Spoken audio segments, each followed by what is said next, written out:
This is Cordy Stadium in Edwardsville, Illinois. Tonight we've got Ohio Valley Conference women's soccer for you. It's SIUE and Southeast Missouri State.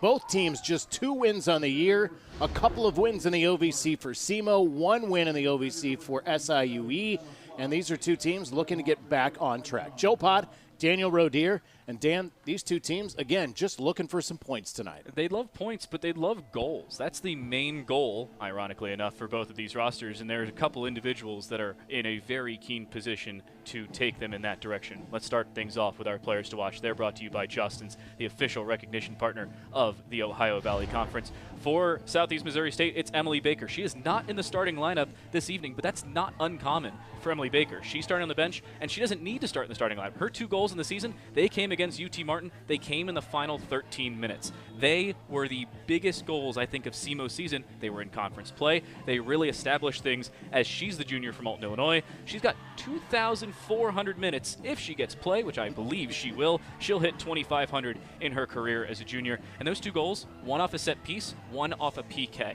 She may be the set piece difference later in this game. Again, she's not getting a start. Minutes and goals, that seems to be a theme as we look at our SIUE player to watch. It is, too, another player not in the starting lineup. It's Aaliyah Meinhardt, but that is not uncommon for Aaliyah Meinhardt. As a matter of fact, it is the most common occurrence of her career here at SIUE. She's the senior out of Kalamazoo, Michigan. She'll usually take over the left or right wing roles from either Amanda Dean, who unfortunately is injured and we believe will be for the rest of the season, or on the right side, Elena Hauser. She is the highest goal-to-minute ratio for SIUE, a shade over 450 minutes played on the season. She's got 2 goals. That's a pretty good ratio, if I do say so myself. Let's take a look at those starting lineups before we take our break. Here's the visiting Southeast Missouri State Redhawks under first-year head coach John Klein.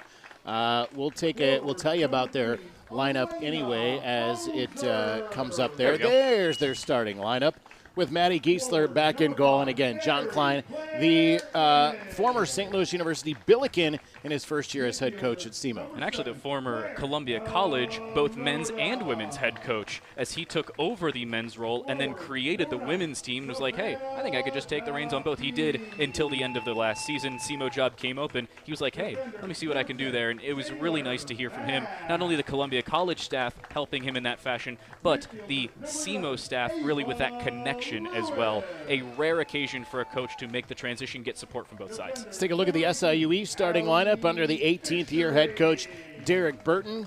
And his lineup, not much different. In fact, over the last 4 or 5 games, it's been the same. It is the exact same. The only difference over the last 4 or 5 games is Amanda Dean. It's because she's injured. So Zoe Boomiller, who has played right back before, she's on the left wing. It's Elena Hauser on the right. Let's take a break. We'll come back with the opening kick right after this on ESPN. Are you ready to take your money to new heights?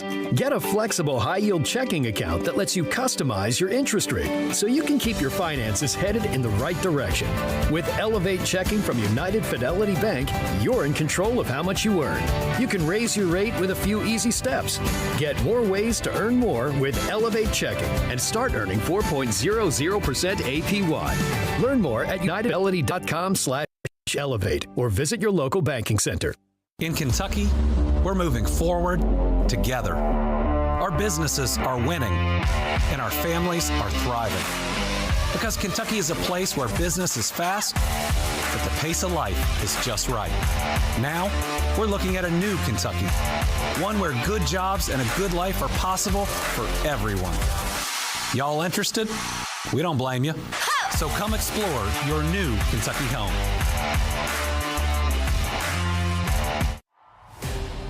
What's it like to be a student athlete in the OVC? We rise to challenges and challenge others to rise with us. We show respect. We lead by example. In the OVC, we become champions on and off the field. That's OVC Sports, and you've got to OVC it. Founded in 1910 in the Ohio Valley region, German American Bank has been raising the standards in banking and wealth management for over a century. We're big enough to provide the conveniences of modern banking, yet small enough to care about the people and communities we serve. because we believe that when a community thrives, its people prosper. Strengthening our community since 1910. German American Bank. Member FDIC. Ready for a local getaway that feels like a world of its own? Escape the ordinary and discover the charm of Southern Illinois. With local wineries, live concerts, farmers markets, and scenic trails to explore, there's an adventure tailored for every taste bud and passion. Our breathtaking lakes offer endless possibilities for adventure. Rent boats, jet skis, or kayaks, and explore our world. Visit Southern Illinois. Start your adventure today. Perfect segue into our starting goalkeepers. They're presented by Kentucky Tourism. Come explore your new Kentucky home. For Southeast Missouri State, it is the stock standard and honest usual for SEMO Madison Geisler. We're just about underway, so we'll have to come back to Madison Geisler and cover her as the game continues. But it has been the Geisler show inside the 18 on both sides. And for SIUE, it is, as per usual, Sarah Bozeman. Will cover them a little bit more in depth when, well, we get a second. These teams are ready to go. Underway as Southeast Missouri State has the white uniforms. They are wearing white with the pink. We did not address the fact that we are wearing pink. It is, of course, Breast Cancer Awareness Month. It's our Breast Cancer Awareness Games here at SIUE tonight. And, of course, at this time of year, we're always thinking about our Ohio Valley Conference colleagues, and we lost our former OVC colleague, Heather Brown, 2 years ago this month. We certainly miss Heather. We're thinking about her family this time of year, and it certainly comes up during October when we talk about breast cancer awareness. So Daniel and I both proudly wearing our pink tonight in Southeast Missouri State. They're supporting their pink sleeves out there on their jerseys as well. They've been wearing pink for a considerable portion of this season. There is Sarah Bozeman, by the way, the SIUE starting goalkeeper. Bozeman, the goalie out of O'Fallon, Missouri, has the 6 goals given up in 6 OVC games this season. Her save percentage is a shade under .700. It has improved as the conference season has gone on, as has her goals given up. By the way, and we talked about this with Lindenwood, there's a lot of locals on the Lindenwood roster as they come over here to SIUE. That is the same for Southeast Missouri State. You see a ton of girls out of the St. Louis area, out of the Metro East area. So between these two rosters, Dan, you got a lot of gateway flavor. And it, ironically, for a couple of these players, is playing against some former teammates. The St. Louis area, not only that, but St. Louis club area soccer teams, St. Louis Scott Gallagher, Lou Fuse, STLDA. Going back, a couple of these players almost certainly played with one another. There's no guarantee. No club keeps that good of records, especially for youth soccer. But there are a couple players in the same year who both played for the same clubs at the time. Would not be surprised if that continues to be a conversation point, not only for us, but for these players individually. There's Madison Geisler, the Manchester, Missouri native and the junior, with a .759 save percentage. She also leads the Ohio Valley Conference and saves a game at just over 6.5, 6.6 to be precise. She was a Parkway South Patriot before becoming a Red Hawk at Southeast Missouri State. A couple minutes into this one here. This is the second half of a doubleheader. SIUE men won tonight over HCU, Houston Christian, and now the women take the center stage here for the evening game. And this is the second to last home game of the season for SIUE, for Derek Burton and the Cougars. They'll play Senior Day coming up here on Sunday against Morehead State. And, of course, we'll look at the schedules in depth coming up a little bit later on. Halftime's usually the time to we have you covered tonight. Yeah, we've got a lot to talk about. Yes, we've got everything that you could possibly want when it has to do with this game.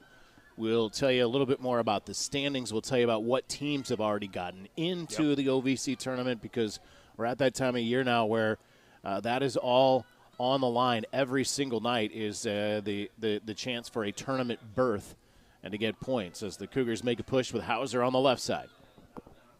Hauser going to let one go, and it was kind of off the mark, but it almost led to an opportunity. DeFeeney keeps it in play. She'll push it back to the top of the 18, and a long shot will float in to Geisler. Valiant opportunity there for Ava Lewis. She actually ran into our official on her way into goal. I don't think it would have been the greatest of shooting opportunities, at least not different than what she had. DeFeeney had a good way in, couldn't cut around and get it back to a teammate in time. By the way, Boomiller and Hauser have swapped sides. So last week we thought it was Boomiller on the right, Hauser on the left. It was Boomiller on the left, Hauser on the right. Now they've swapped again. Hauser on the left, Boomiller on the right. I promise they're both playing in the midfield, though. Mm-hmm.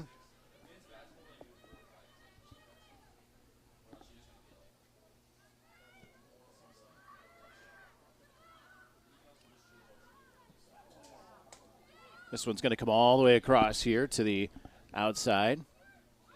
Cloud will play it up the right side. Guess where Cloud came from? How about Columbia College? Daniel already mentioned the fact that Johnny Klein was at Columbia College as both the men's and women's head coach. And, yeah, you got some good players. Why not bring them along, right? So we had the same conversation when SIUE played against Florida Gulf Coast. That's right. Out of way back in the beginning of the year. If anybody's been sticking around for the full Cougar season, both men's and women's. Thank you, by the way, if they have. Yeah, right? They're a hardy much soul. appreciated. You kind of get this already. But there's been the same conversation out of Colorado Pueblo from D2 to D1 instead of NAIA to D1. But in all fairness, for the NAIA School of Columbia College, John Klein said it, they had a great program. They had a lot of funding. They had a lot of staff support behind them. They were one of the best teams in the American Midwest Conference and in the greater NAIA League, and he was very happy to take some of those teams with him. Yeah, resources is kind of the way he termed it there, Yep. which is to say as well that it wasn't just an automatic like, hey, here's a D1 job, I'm going to jump. It took something that he saw in Southeast Missouri State.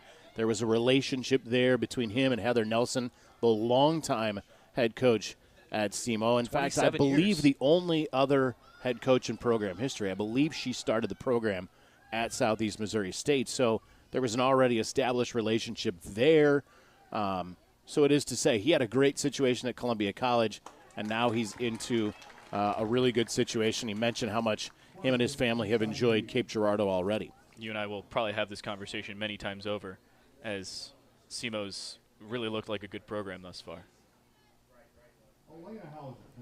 And it's a program, in fact, I would say it about both of these programs, that have historically been very good. They have had a lot of success, OVC tournament championships. They've met in tournament finals several times. Hauser with the corner. It's very short, and it's headed away, and it's going to come right to the sideline. Hauser picks it off from there, and she'll send it back in towards goal, and it skips into Geisler. Hauser was originally thinking, hey, I'll let that go out for a throw. She decides to play it and move on. Speaking of our keys, or speaking of playing it, here are our keys to the match. They're presented by German American Bank, technology backed by people at the German American Bank. In that same conversation with head coach Klein, he said they've got a lot of depth on the bench. They're looking to use that depth today. For SIUE, it's play the full 90. They need to play a lot of this early. They also need to hold on to that later on in the matchup. They gave up an 80th minute goal against Southern Indiana. That was the game winner that lost them the game just last week. That'll be cleared back up the other way by Naroda. Picked off in the midfield by Cloud, and she'll push it back the other way for Southeast Missouri. Both of these teams with a chance, obviously, to get into the OVC tournament still.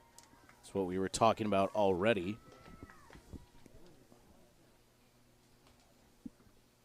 It's the other thing that John Klein told us, too, is that you put some things together and there's still postseason play to play for. And that's, again, what both of these teams right now are angling for. They're in position for it right now. SIUE currently in 8th of 10 teams in the Ohio Valley Conference. SEMO just above them in 7th. 7 points for SEMO, 2 wins and a draw. SIUE with 5 with 1 win and 2 draws. Each of them losing, however, their most recent contest. That one's coming out on the sideline. It'll be a throw for SEMO. It was right near the corner, but it is on the sideline. Unlike the men, it's top 8 make it.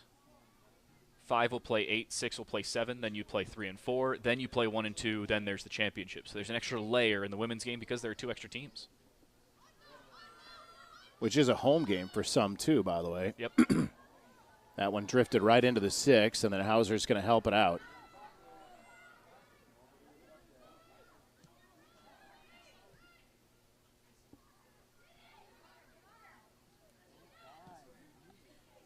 That one didn't look like it touched anybody. It did not. out for a goal kick. Get a goal kick. You were talking about home games. 3 and 4 seeds will host the first 2 rounds of their respective sides of the bracket. So it is a near, I'm not going to say mathematical impossibility, but improbability for these teams to either or both host games. You would need to win out if you're SEMO, or for SIUE, you'd have to win out and get some help just in order to get a first-round bye. There are still teams, as of right now, it would be Eastern Illinois and Little Rock, who will get second-round byes as well. You get a little bit of help for your early stage of the season success, or late stage of the season success, or in Eastern Illinois' case, they're 5-1-1, all of the above. 10 minutes gone in this game as it's coming forward, looking for Saviano. Instead, picked off by the Cougars, and it's Mary Claire Emig trying to push it the other way. Good steal into a slide just to keep that away from Emig. We'll turn it the other way. That's Justine Nelson, the daughter, by the way, of the former head coach, Heather Nelson. Always some influence from previous head coach. Never thought it would be that much, though. Speaking of previous games, let's take a look at our series history. It's presented by ServPro, the official restoration services partner of the Ohio Valley Conference. SEMO leads as of now, but they're only a couple games away from that no longer being the case. 10-8-4 are the Red Hawks against the Cougars. That includes games most recently here at SIUE. This is a 21st meeting in the last 17 years because a couple of these women's teams will play twice, if not sometimes 3 times a year, depending on scheduling. They did not play in 2020. They made up for it in the spring. They played twice in a month and a half. Defini tries to run up the left side. She does get cut off. Good speed to beat her down that left side. Well, 2020, that season happened in 21. That's Correct. why. That's why I saw said they made that. up for it. Yeah. No, well, it wasn't. It was in 21. Yeah. They played 2 seasons in 21.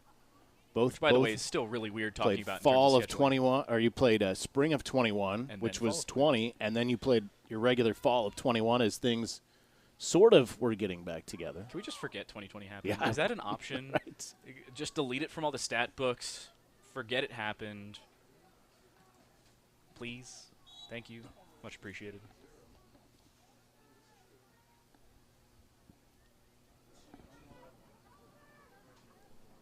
Cooler night. It was a warm day. It's been a much warmer stretch here than you would expect to find in October.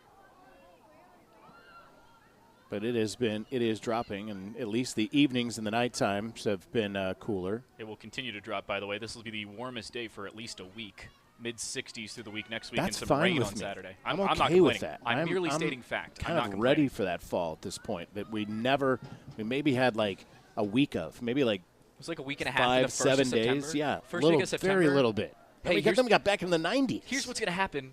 Just kidding. I know. Exactly. Out of the goal is Geisler. She'll play that in the 6-yard box. She'll smother it, give it a boot out the other way. Geisler's been happy to play out of the back, but Hauser, who you just saw exit your frame, bottom right, has been shutting that down multiple times over.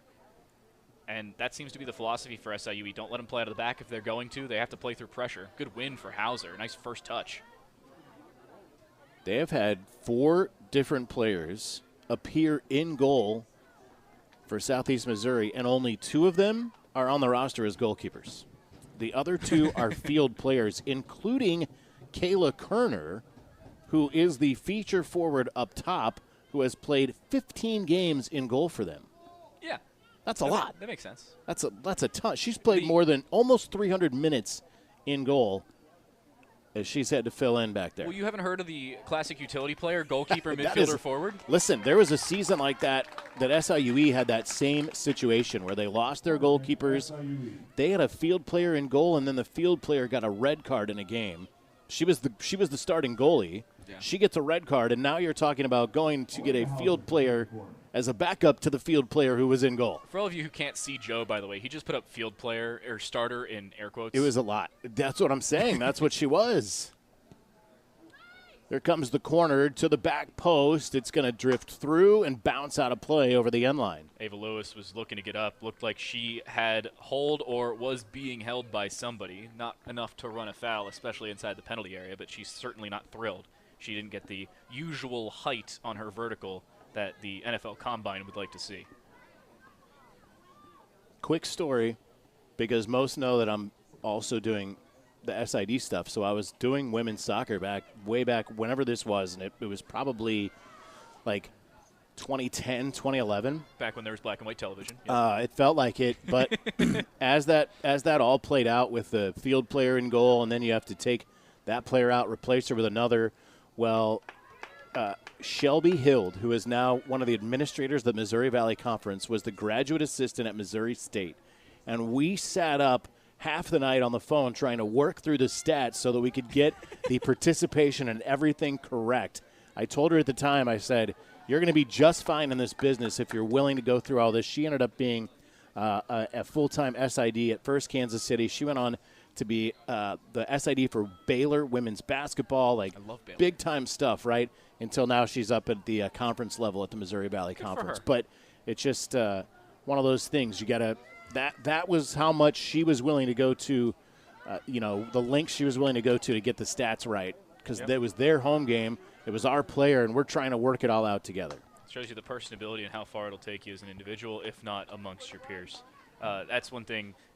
We talked about this in our previous game. We talked about it a week ago. John Klein was very nice with this. We're always very happy here at SIUE to be able to talk to all of our SIUE coaches, but we don't always get that same opportunity with opponents' coaches as they visit here at Ralph Cordy Stadium and inside the Vidal-Bean Center. Coach John Klein was very willing to have a conversation with us and gave us a lot of very good information, because us as broadcasters, we work around information, and we appreciate that from John Klein and the company there at SEMO. And even the assistant coaches made sure we didn't get hit by they were balls. protecting us when we were out on the you field. You guys are in the way. I don't want you to get hit by this. You should totally move 10 yards Especially also because it was a very quick turnaround from after the start of the men's game to the start of this women's game. About 33 minutes, I believe. You mentioned on the men's game, we've been really fortunate here over the last couple of weeks. Volleyball, soccer, that we've had some really, really great visiting coaches. Fingers crossed we for can't basketball. Appreciate it. Yeah. We love that fact. It makes our jobs much easier. If anybody's doing some tape review for opponents and you happen to be a head coach or an assistant coach, please encourage your assistant coaches or head coaches to talk to us. Yep. We appreciate it. Because we're also not given that same access that a normal network game would, where we're here as pseudo-employees of SIUE. It's just not a lot of we just don't have the time either to come in and try to do that, but it is nice when we have a chance to visit with those coaches. Sometimes a little bit more time at basketball if we can catch them at shoot-around or something, but either way, and by the way, I have to say, and I said this to John, I was watching John Klein play soccer when I was a 12-year-old, and younger than that, 12, 13-year-old, because indoor soccer was huge in St. Louis, and John Klein played on both the St. Louis Storm and the St. Louis Ambush here in St. Louis. Won an NPSL title, I believe, with the St. Louis Ambush, and then went on and played in Kansas City for the Comets. Here's a push for the Redhawks going the other direction. It's Saviano leading the charge, and she'll push it outside for Kerner. Kerner cuts it back to her left, puts it back into the middle of the box where it is cleared away. Nelson, right in the center, will play it back. Just inside of 28 minutes left here in this first half. A scoreless game thus far. Shots are 3-1 in favor of SIUE as Naroda takes it away. And the Cougars will push the other way. That's Hauser working it up. They'll go outside. Defini couldn't get a cross in. She couldn't really get around the ball, and with her left foot, didn't have a whole lot of power behind it, much less lift. We had to do the neutral game here a couple of seasons ago as I believe SIUE was the 4 seed, so they played host to 2 other teams. So that first day of that, you have a neutral site game between those other 2 teams. Southeast Missouri was one of those teams. I think it was SEMO and EIU that year, but I got a chance to actually at that point I had a little more time. We talked in the middle of the week and had a whole conference call. But again, coaches and that was Coach Nelson with Southeast Missouri State. Taylor Babb with a clearance previously, but they haven't gotten out of this one just yet. Yep. Charging in on it that time was Houston. And they're still not out of the woods yet. Naroda trying to turn it away, and the head flick certainly helped things out right there by Zoe Boomiller. Unintentional header there That's from all right. Savannah Defini. And, oh, no, Boomiller has gone down to her knees and is standing back up. She's just off the screen to your right. She's back down, just past midfield. You'll see it probably right about now. Boomiller flicked the ball on with her head, but with where she's grabbing, it looked like she may have made contact with the defender around her. Not sure if we have a replay of when the flick on happened. May see it just off the side of the screen. But as our replay operator Josh Carter just said, there's two Joshes at work here. Josh Simpson we haven't seen in a little while, actually. But as our replay operator Josh Carter just said, there's nothing really that happened. It maybe just went off the wrong side of her head. Usually you're trying to hit it with, well, they say use your frontal cortex, both for thinking and for heading the ball. Boomiller shrugging.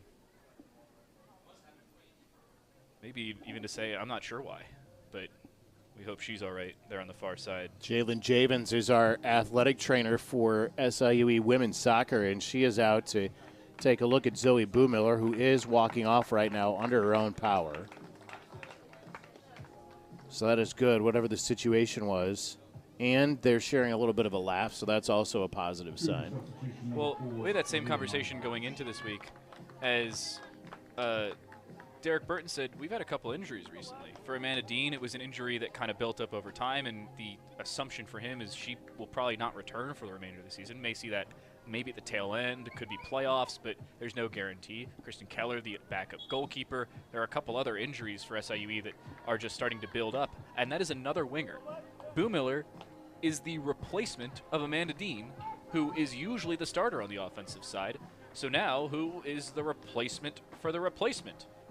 Does somebody need to pull up the old Washington game? What's the team for the replacements? It's a great movie, by the way. The Diplomats?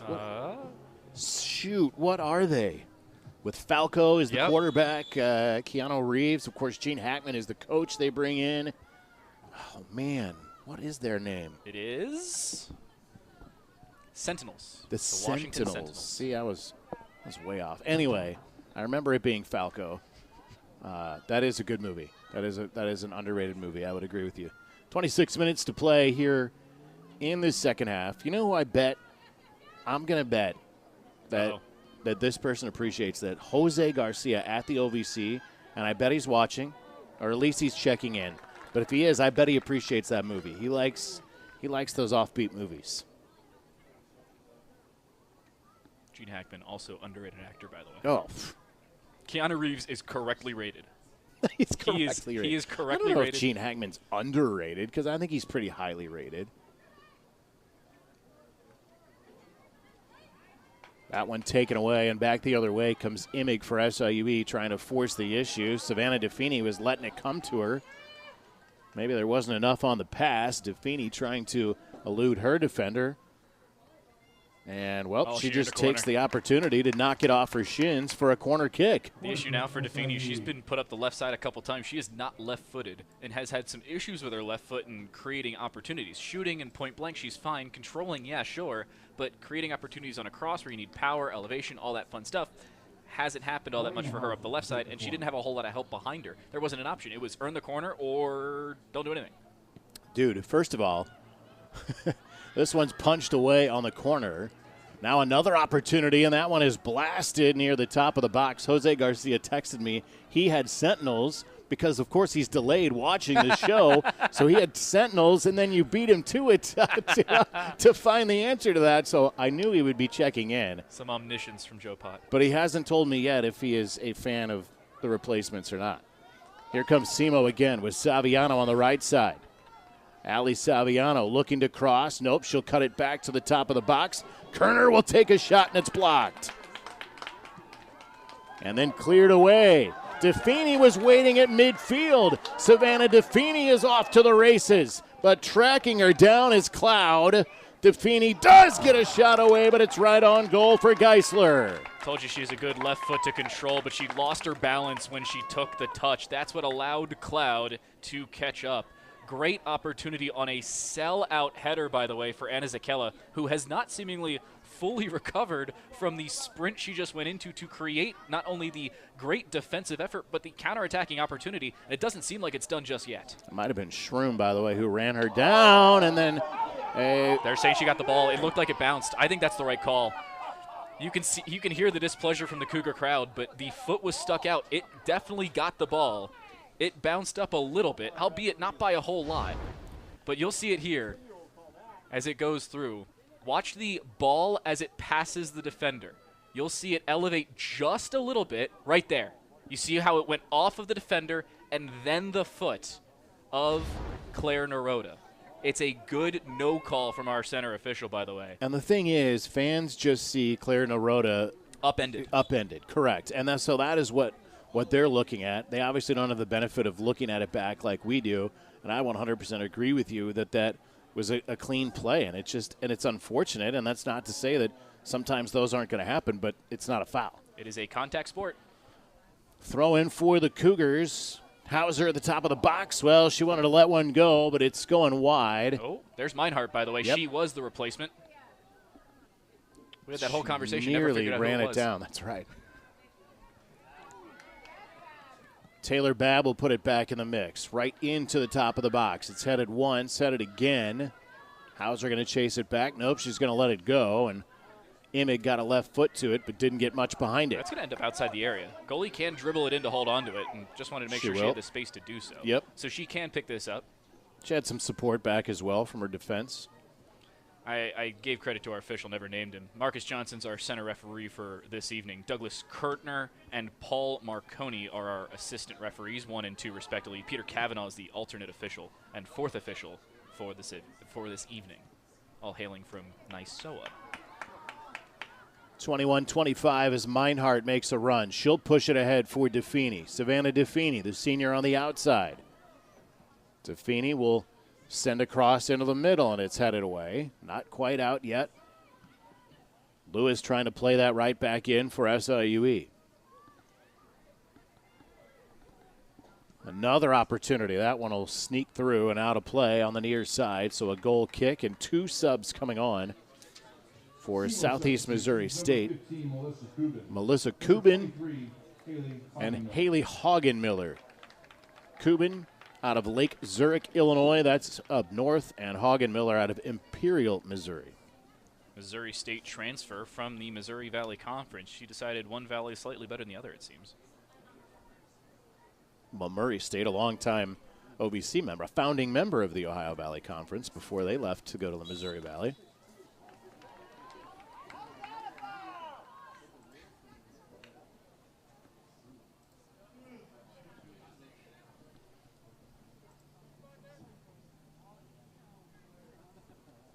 .20 minutes to play here in this first half. A foul against SIUE.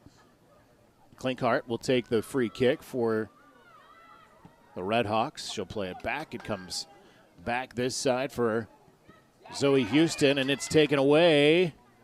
Naroda had it for a second. And now it's Southeast Missouri pushing the other direction. This is Kerner, and Kerner's grabbed hold of, and it'll be a free kick coming up for the Red Hawks. I was about to say good leverage play there for SIUE to allow Fishering to get back into position and challenge for the ball. It was until it became a foul. Somewhat dangerous kick here. This is where you always talk about, you hear coaches always talk about that second effort, right? Yep. So it's not the initial ball that comes in. It's what do you do once that ball comes in? Where's that second header go? Or where's that second touch go? In this case, it's floated right to the 6, headed in the air and out of play. Now, for SEMO, it looked like the ball was touched there. Now, you usually do that during an indirect free kick and an attempted shot on goal. I don't know if SEMO was thinking, hey, do we get this touch to offset offside? It doesn't matter. Offside is set from whatever touch initiates to a player, not whatever the first touch was off a free kick.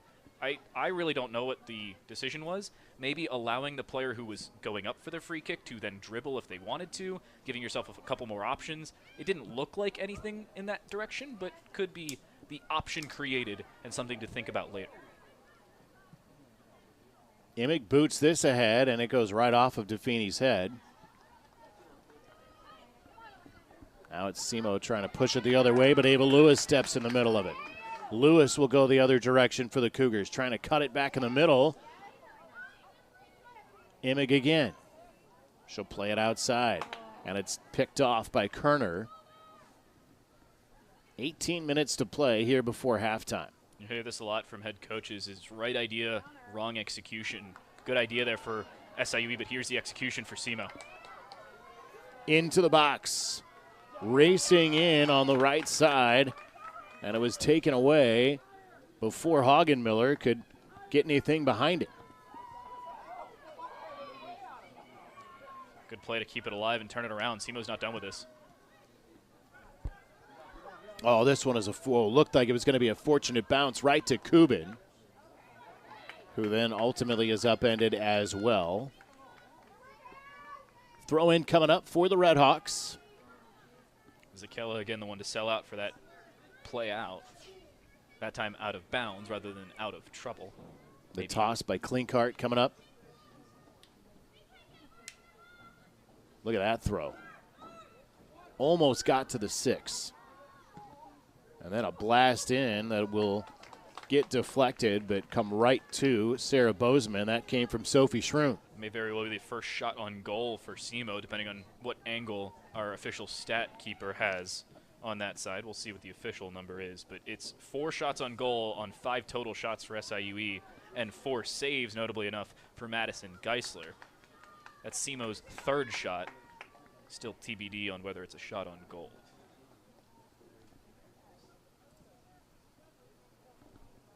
It was. So there's the first shot on goal for SEMO, albeit a dribbler. Hey, you know. We said this in the men's game. Save's a save. Sarah Bozeman loves it for the stats, if Right. anything else. That's true. And I think more often than not, there's benefit to putting a shot on goal, right? Yeah. Not more often than not. But a lot of times, that's when things happen. Whether you waste your lottery victory on getting a goal off of it or anything, but hey, opportunities, almost one there. Instead, perhaps the counter going the other way. Nicely done. Very patient by Allie Fishering, just waiting for it to come to her. Naroda from a long way, and it just goes wide. Naroda had an option. Geisler get a hand to that? I don't think so, right? I don't think so. No, Geisler gonna be a was goal kick. well on the front post of that. Naroda saw the opening on the back post. Geisler had to take a couple steps in that direction. Aaliyah Meinhardt, you'll see it here. Look on the right side. Aaliyah Meinhardt's there. There's the shot. It doesn't look like she touched it. But she was able to cover the full goal if she needed to. But it's a good opportunity for Claire Naroda. Wasn't able to convert.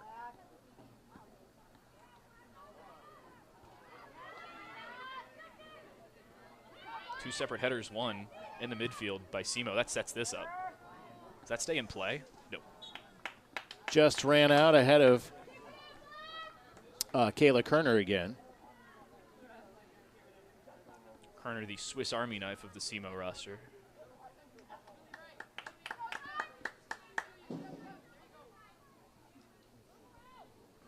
.15 minutes to play in the half as the Cougars throw it in. Might have been just shouldered right to the middle of the field, and then Sophie Schroom just delivers it to Nelson on the other side. They'll turn it up from the left. And perhaps now reset through the back line. They will. Little overlaps, keeping it on the left. And now it's run down by Naroda. Lewis was trying to get a foot to it. Naroda does. She'll play it out this side for Hauser, but Hauser couldn't get a good touch on it. Hauser had to cut back in just to get there and kind of lost all her speed in the process. Also allowed the defender catch up. Imig will play it out for Meinhardt. Meinhardt puts it in with the left. I guess technically a shot on goal. I don't think she was necessarily angling for that. I think Defini was just a shade offside and realized it as the ball was played. That may be who the ball was intended to. Hauser was well too far outside for that to even be a possibility, much less a thought. And a whistle. This one's going against SIUE. Aaliyah Meinhardt does run into the defender as the ball was being cleared, but in all fairness, she was being kind of knocked over anyway. It didn't look like the contact with Meinhardt was all that much determinant on the outcome. She was going to end up on the ground regardless. If anything, I was going to say good no call as Meinhardt falls, but guess not. Okay. Different angle maybe. Little give and go there. Fishering's going to take the opening. Fishering into the offensive end. She'll play it up for DeFeeney. Savannah DeFeeney from the left side of the box. Tried the cross with the left. She'll earn another corner for SIUE. It's one of the first times Savannah DeFeeney has gotten a ball on her left foot and put on the brakes of her own volition. She's had to slow down a couple times because she's either way too far forward, because the ball just doesn't have enough speed on it. So she is the determiner of how quickly that attack then builds. She's able to slow down if she needs to. She could play with speed around the defender if she really wanted to. She decides, hey, I'm going to try and go for the cross with the left foot. It's a standing cross rather than one on a sprint. Gives her a little bit more control and, again, earns a corner. Same general outcome as one where she wasn't in as great of a position, but the setup beforehand, I think Derek Burton's a lot more happy with. Fourth corner of the night for SIUE. None so far for the Redhawks. And here it comes. Well, too far of an in-swinger. I don't know if you see this. Look at the assistant referee on the far side. He is walking back to the end line. When the corner's taken on the far side from him, he stands on the 10-yard marker that is just inside the corner flag, maybe for a better angle. Yeah. They do have communication devices, so there is the ability to say, hey, I just saw this from a better angle. Call it. Honestly, if a referee's in a better position, I will never complain. Oh, 100%. I think that too. Just uncharacteristic. And I think also that, and I think part of the reason that you say that is because we are used to the, mechanical nature of an official's jobs. And in this situation, you're at this point. In this situation, you're standing at this point. Yeah. And so if it's a little bit different, and certainly for you as an official, you notice something like that. Currently an out-of-business official. I sprained my ankle doing a Scott Gallagher game. That's all right. Ago. You're still an official.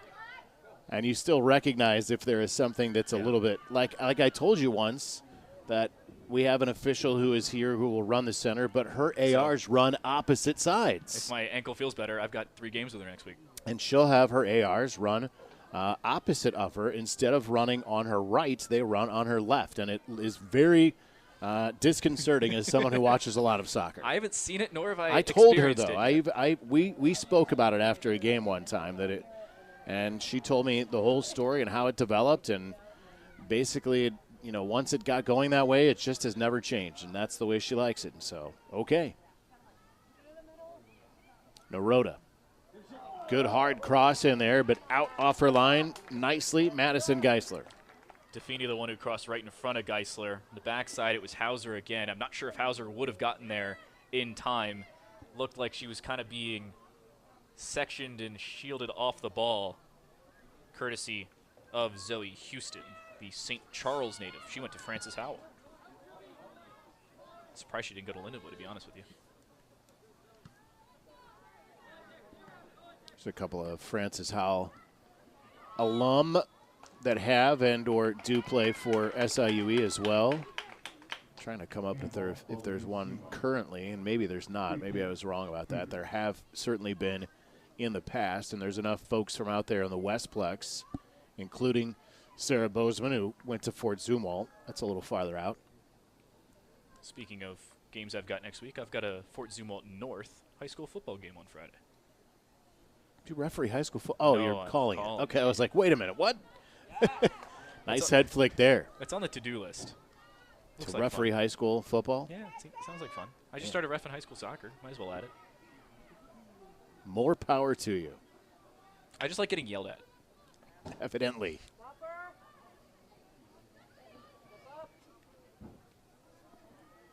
This one from the left side now for the Redhawks, and it races out of bounds, and it will be a goal kick coming up with 9:06 to play. And Zarina Markovic coming in. Markovic. Thank you, TJ Hoover, our public address announcer, who got that name right. Zarina Markovic in for Southeast Missouri. Leah Meinhardt will step off for SIUE. It's Akila Amokwa who takes her position on the right side. And every time we've seen Amokwa enter, they've kind of switched to a two-top for SIUE. It's the first time we've seen her in a little bit for SIUE. And if I'm Amokwa here, try and set something up early, kind of shore up your spot towards the tail end of the season and into playoffs. Tremendous speed. May see it here. Yep. Maybe not. DeFeeney gets taken down on the way in. Would have been an opportunity to build up for Amokwa. But now she's got an opportunity to maybe win a header. She's also a pretty tall. Checks in at SIUE 5'8". Cougar. She is the 3rd tallest player on the team. Something like that.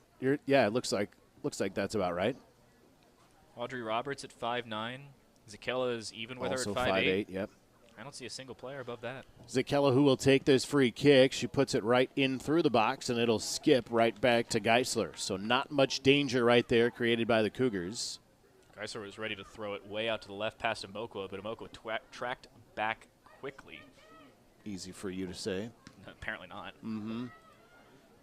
Practicing my Daffy Duck impression.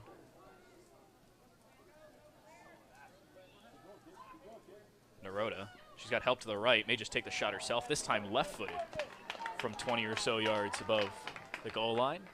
Similar outcome to the previous, just this time with ball in hand for the goalie rather than a goal kick.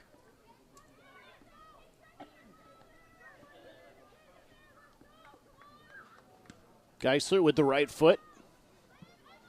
Puts it just across midfield. Fishering to reset. Has help in front of her. Good track back, but a shoulder check to the body of Elena Hauser. And Fishering ends up, fortunately, okay from that hit and still with control of the ball. Back to Hauser. I can't believe she kept it in on the sideline right there. When she spun it around this opposite way, she initially looked like she wanted to go back to her goalkeeper, and when she came back this way, it skated that line. Good bit of patience not to try and play it too quickly as well. Speed can lead to more mistakes.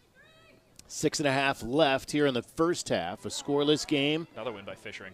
And then a boot well over the midfield, looking for Defini, and it's knocked out of play instead, and so everybody will move it up as SIUE throws it in. SIUE tried to move it too far up, and they still tried to move it too far up. Our referee correcting the location of the throw, and it was Defini who was trying to play it quickly. They tried to just skip the midfield. Fishering, if not Zakella, up past everybody, and Defini's pressure led to the throw-in. But now with them past the midfield itself, they're happy to reset with their defense. Roberts puts that right to the top of the box, and Amokwa might have an opportunity here. She does take a shot. It's knocked out of play. It's going to be a corner for SIUE. Good She turn. just stayed with that, Dan. It's difficult to stay with those as well when you're making a turn around a defender with a ball in the air. Defini had the flick on around a defender to elevate the ball, and then Amokwa making the turn around everybody. You'll see it here. There's that flick from Defini, and Amokwa kind of gets held, but as everybody's turning, Amokwa does recover.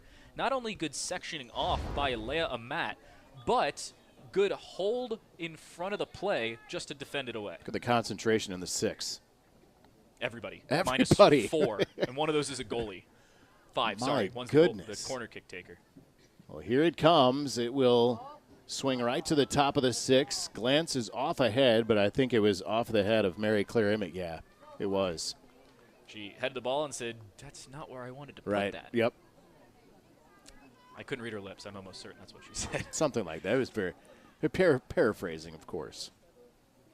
And inside 5 minutes, SEMO's faced the brunt of the difficulty. 11-3, the shot differential 8 officially. of those on goal. Yep.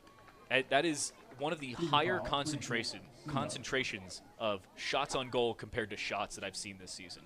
Men's or women's, any of the games here at SIUE. When we talked to John Klein and he was talking about, well, first thing he said is we're getting better, we're progressing. Yeah. But he said we feel like we found our goalkeeper, meaning Maddie Geisler, who of course has played very well tonight. And as we told you, they've had a couple of field players have to play some time in goal. But Maddie Geisler kind of coming into her own and obviously up to the task tonight. And not just the reactionary saves, but the decisions made. Amokwa just wins a header against 2 people, and both of them hit the ground. So everybody's not thrilled, and I completely understand why. However, there's a very good reason the referee blew his whistle.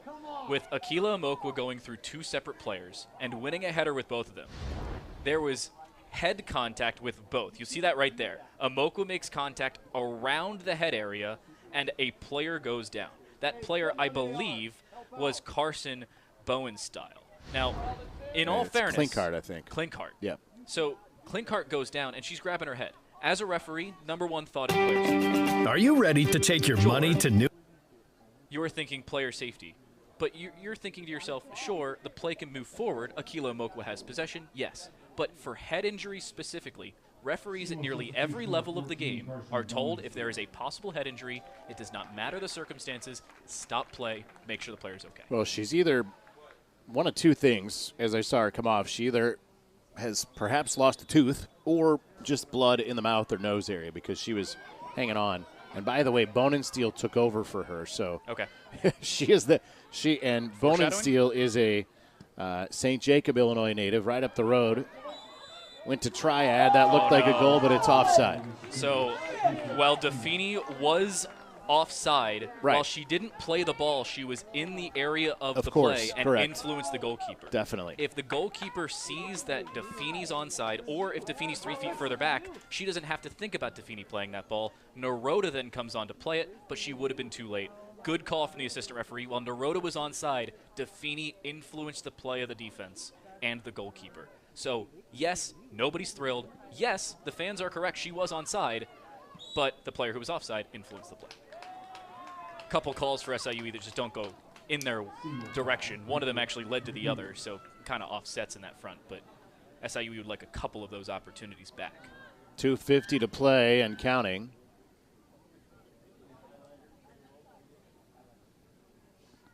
Free kick from Zakella into the box, through the box, and a goal kick upcoming now. 2.5 minutes left. Kira Kumada will come on for SIUE. She will replace the Naroda, maybe? Dismayed Claire Naroda. Last 2 or so minutes of play here in the first half. Kumada, another name we really haven't said here at Ralph Cordy Stadium all that often. You can see the brace on her left knee. I believe that's an ACL brace. It's a tendon brace, that's for sure. It's only her 5th game at all this year that she's played in.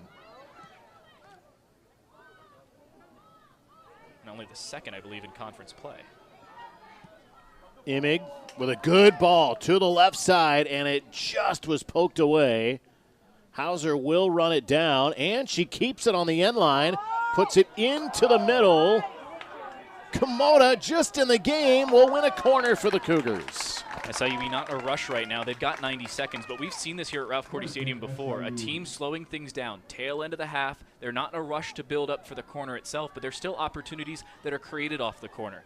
Opportunities create goals, or they create opportunities. Here for SIUE, they're not done with this half just yet. Inside 90 seconds, you've still got 2 or 3 plays after everything's said and done. There's no ball for her. Yeah, she had to wait for the previous play to catch up because the ball was still on the far side of the track. So now there's no ball shaggers right now for this game, which is unusual. There's usually ball shaggers. There are a couple. One on close side, one far side of 18. I think we're limited to 3, though, if not 4. Here it comes with 55 seconds to play. It's going to come back out to Hauser. Nope. She'll play it to the back post, and it's too deep that time. Again, good opportunity. Hauser might have made a wise choice, too. When that ball came back out to her, she pulled it back, took a half second. Maybe that allowed everyone to stay or to get on as opposed to being offside. Last time we saw Kamada, at least here at SIUE, was the second hosted game of conference play. It was that 3-2 win versus Western. She has played in 4 conference matches. It's actually all 4 of her appearances. 10 seconds to play. Amokwa cutting through to the top of the box. She'll let one go with the right foot, and it'll roll its way to Geisler, and that'll be the last play of the first half. These two teams will go into the locker room. Scoreless here after 45 minutes of play. The shots remarkably uneven. 13-3 in favor of the Cougars. 9-1 shots on goal, but this one remains scoreless as these two teams head for the locker room. It's the second to last game here at Cordy Stadium for the SIUE women. They've got 45 minutes to play. We're at halftime and it's scoreless. We're coming back on ESPN.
We're back at Edwardsville, Illinois at Cordy Stadium where it's a 0-0 score here at halftime. Joe Pott, Daniel Roedier with you. Glad to have you along with us. It's hard to tell. We both have shades of pink on tonight. October is an important month for breast cancer awareness. Yeah, it's Breast Cancer Awareness Day here for SIUE women's soccer. The men's soccer celebrating it as well, just in their own, I'll say, not little way, but different way, because it's something that is a major affliction here for SIUE. You talked about it during the men's game. I feel like it's a good time to bring it up now, too. Yeah, and I mentioned it before, but we'll mention it again. We're always thinking about our colleagues at the Ohio Valley Conference.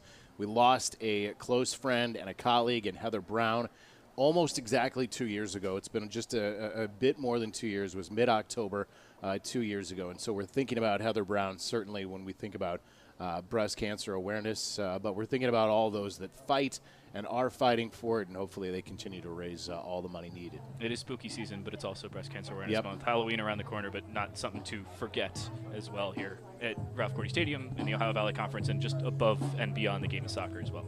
Time to take a look at some halftime stats here. As we do, they are presented by United Fidelity Bank. They will be presented by United Fidelity Bank. There are your halftime stats presented by United Fidelity Bank, serving their community since 1914. It's a tale of two very different sides. When SIUE played HCU down in the men's game, it was a very similar game at halftime. That is not the case here. Literally every stat SIUE leads in. Two of them you don't want to be leading in. Offsides, 1-0 for SIUE. That was the very late offside call. I know some coaches will tell you that's all right because it means they're being aggressive. They're pushing. It's an infraction. It is an infraction, but I'm telling you right now, a coach will tell you that means they're being aggressive. Fouls are 6-2 for SIUE. That one you don't want to lead it. Shots on goal, corners, everything positive for SIUE. And it has been a very different factor for the Cougars compared to what we saw just last week, and especially against Southern Indiana. If you're Southeast Missouri State, you feel like, hey, we have weathered a big part of this storm. If you're SIUE, some part of you has to feel like we've not cashed in on opportunities. How in the world do we have 13 shots, 9 of them on goal? Right. Which, okay, those two numbers are crazy to see back-to-back. 9 shots on goal in the first half. Nuts. 13 shots total, nuts. Those two numbers combined with so few shots that aren't on goal, it's great to see for SIUE to see the shots on goal, to see the shots that they are happy and willing to take, then be something productive. Now, a couple of those are bouncers to the goalie. We had that same conversation. Hey, goalies will take those because there's no pictures and videos on the scorecard. Claire Naroda had a couple decent opportunities, but they were pretty simple saves in the grand scheme of things for Geisler. If SIUE can keep this up, something's bound to go through. They always say quality over quantity, but at some point the quantity is going to change the course of this match. That is certainly what the SIUE Cougars hope for. We'll take another break. We'll come back. More of halftime is coming up as the SIUE Cougars and the Southeast Missouri State Redhawks play Ohio Valley Conference soccer on ESPN.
back in Edwardsville. It is at halftime here as the Cougars and the Redhawks are scoreless.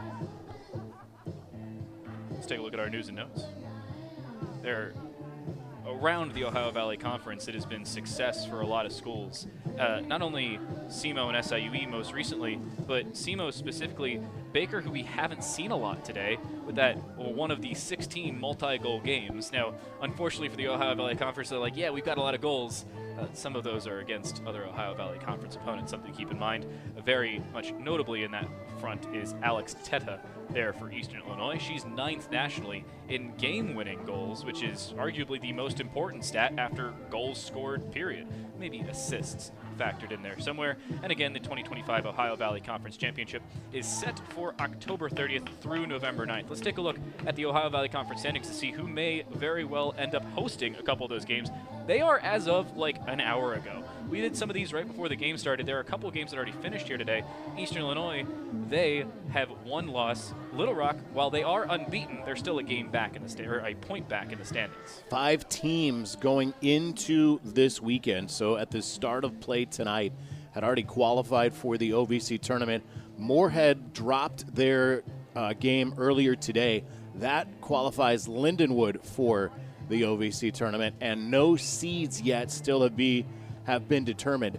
5 teams can still be a number 1 seed. Lindenwood, a 1-0 win over Eastern Illinois. Little Rock, a 3-0 win over Western. And you said at the Moorhead State loss, it was to the University of Tennessee at Martin. That's the past. Here is the future. Let's take a look at our upcoming schedules there, presented by Sunbelt Bakery. The tastiest flavors under the sun. The tastiest flavors under the sun. For SEMO, these are the final couple of games for them. Final few if you count this one. Tennessee Tech is a game they host, and they will play their final game at Moorhead State, a squad that just had issues earlier against the University of Tennessee Martin. The OVC tournament, as mentioned, October 30th through the 9th. While we take a look at the SIUE replays, here are the SIUE upcoming matches as well. Most of these replays are SIUE purely because of the 13 shots and 9 of them on goal, that one very much included. They will host Moorhead State. They will head to the University of Tennessee at Martin. They're hoping that both of those opponents are worn out from each other and that they will hopefully be worn out in the near future. SIUE needs a couple points to maybe host a game. They have not been confirmed for the tournament itself.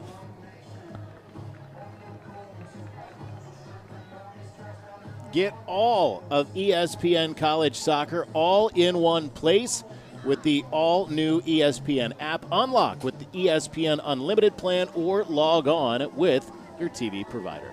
You watch up to 3 streams all at the same time. In women's soccer here in the Ohio Valley Conference, there are 2 active games. It's Tennessee Tech actively playing against Southern Indiana. That game was scheduled to start in the neighborhood of 7 p.m. Central Time. Active score on that as I wait for my ESPN game to load. They've got 10 minutes left in the second half. Tennessee Tech leads 1-0. There are a couple men's games going on as well. Some teams played doubleheaders, so the women played first. In some cases, the men played only. A lot of games going on. Men's and women's Ohio Valley Conference soccer, women's soccer, men's soccer, women's volleyball, if you happen to be tracking that. There are a couple doubleheaders that started this evening. There are 5 separate women's volleyball games being played tomorrow in the Ohio Valley Conference. And don't forget, if you happen to be a basketball fan, that starts the first week of November. Exhibition games before that. Yeah, but the streamed games start the first week of November. Hey, listen, they may stream exhibition games. I don't know what other schools have in mind. We should. But we don't. Actually, women's basketball will play an exhibition game next week at St. Louis University. So here's a chance right off the hop for the Red Hawks as Kerner just had one blocked, and the Cougars still haven't cleared it away. Nelson in the box. And finally, Imig will bring it out for SIUE. SIUE all black uniforms tonight. Southeast Missouri State in the white with the pink sleeves tonight. Savannah DeFini racing down the right side. And it's poked out of play. It'll stay. It'll be a throw for the Cougars, and DeFini got kicked in the shin or the ankle or something like that. She may have gotten cleated on the way by. Mm-hmm. She's definitely in a little discomfort down there. And is by no means a player that SIUE can afford to lose. Yep. Yeah, afford to lose. Not only because she alone is an extremely good player and big part of the offensive lineman, but they've already lost 2 of their 4 top 4 in terms of normal starters. Akila Omokwa is starting the second half here at Ralph Cordy Stadium. And Claire Naroda trying to win a corner? I don't know. The throw was short from Taylor Babb, and then, Naroda just kind of worked it back towards the sideline. Babb again will throw it in. Nobody other than those 2 in the area of this throw-in, at least for SIUE. Naroda just holding on to it. She megged the defender. She was close. Didn't win the corner. Maybe winning the mental battle, not the statistical battle. I megged you. It's a goal kick.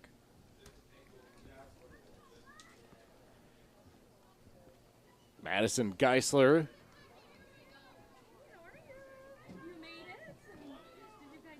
She's from west of St. Louis, out in the Manchester area, Parkway South High School. My niece and nephew go to Parkway South High School. Tell them, hey, graduate. In case anyone cared. I'm a Parkway grad myself, just not South. Down the left side comes Justine Nelson. Nelson's going to get all the way to the end line here, and she wins a corner. This will be the first corner of the night coming up for Southeast Missouri. It's one of the first dangerous opportunities for Southeast Missouri, period. They've had a couple shots, but only one of them on goal. Maybe 2 if you would count the block from earlier. Bozeman's got some company. Here it comes, right at the 6, headed once. By Savannah DeFeeney. Chased down and right back to Nelson, and Nelson's got room this time. That left foot cross just got deflected, though. And this is coming out to the sideline. Chased down, allowed to go out of play. Taylor Babb, a great slide there, but it's a couple of number 9s for SIUE playing corner kick defensive duty. Evan Howard in the men's game, Savannah DeFeeney in the women's game, both of them with extreme efficiency, and both of them realized, wait, I need to go play offense now. It was a sprint for DeFeeney. Nelson and Damian couldn't connect there.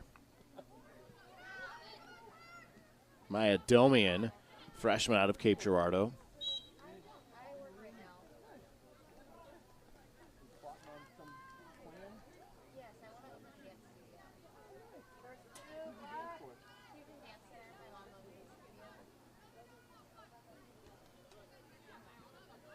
There's Babb, and she couldn't keep it in.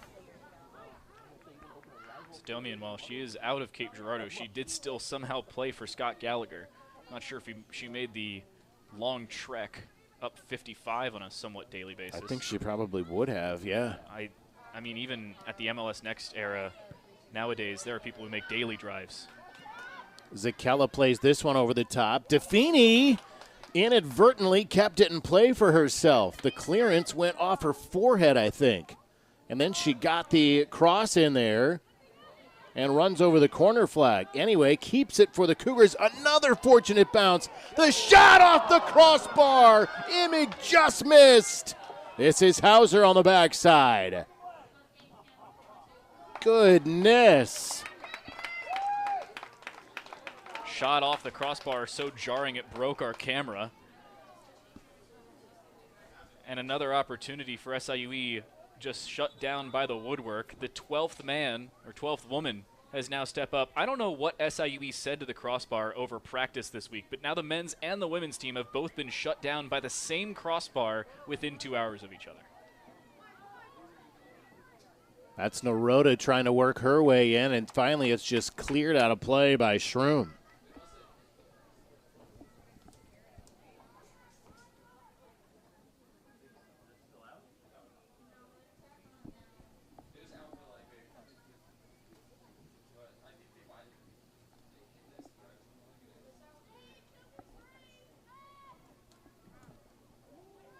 Another opportunity in. DeFeeney's trying to flick it onto Omokwa. Never really got the lateral movement she was looking for. Tried it again. Same thing.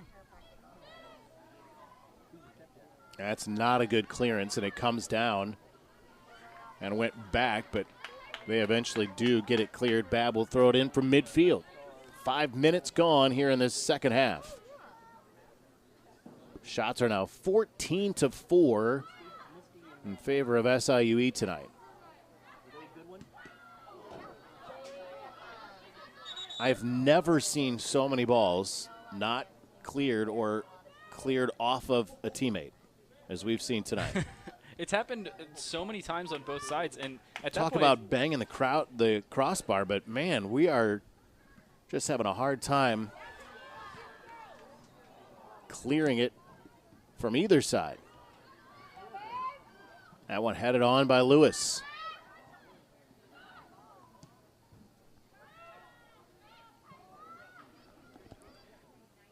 .38 and change to play.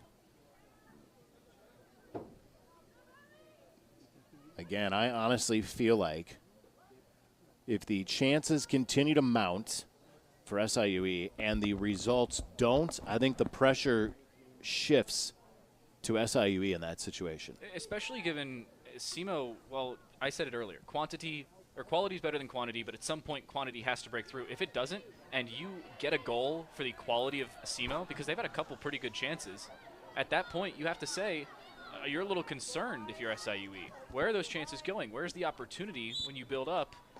And let's say that next shot is a goal. 5 shots, 2 total on goal. One of them is the only real difficult scenario you faced. And SIUE's looking at the numbers saying, hey, we've had 14 shots on goal. How are we, or we've had 14 shots, 10 of them on goal. How have we not scored yet? That's not only a demoralizing thing mentally. It is, correct. Physically, you've already run the length of the field hundreds of times at this point in the game because you've had so many different opportunities created, which means you've also had to create those opportunities from the midfield mark. And Savannah Defini's been a big catalyst of that. She's gotten her steps in today. Amokwa able to slide that out to the top of the box, but nobody home. That's Imig. And then sent over the top by Lewis. Rolls its way all the way back to Geisler. We were talking about that opportunity and how our camera cut out. Here it is really quick while Geisler has control of the ball. One of our cameras did get cut out. Here was the shot opportunity. That's off there of you go. Imig Yep. And off the crossbar. Great effort. I mean, that's twice. And by the way, great work by our ESPN Plus crew. Even when we lose a camera feed, we still bring it to you. We still have a look at it. Hey, we even had that during the men's game when our laptop decided to run a Windows update. Again, we apologize for that if you were here. It was unfortunate on both sides. There was only so much we could do. There was nothing really we could do, as it turned out. Hope and pray. Correct. We couldn't unplug it from the internet either. This one will get into the box. It got over top of Defini. See, and now is a situation where it certainly feels like if you're Southeast Missouri, you're having more and more trouble clearing the ball. By the way, Boo Miller just came to the check-in table, and that's a good sign.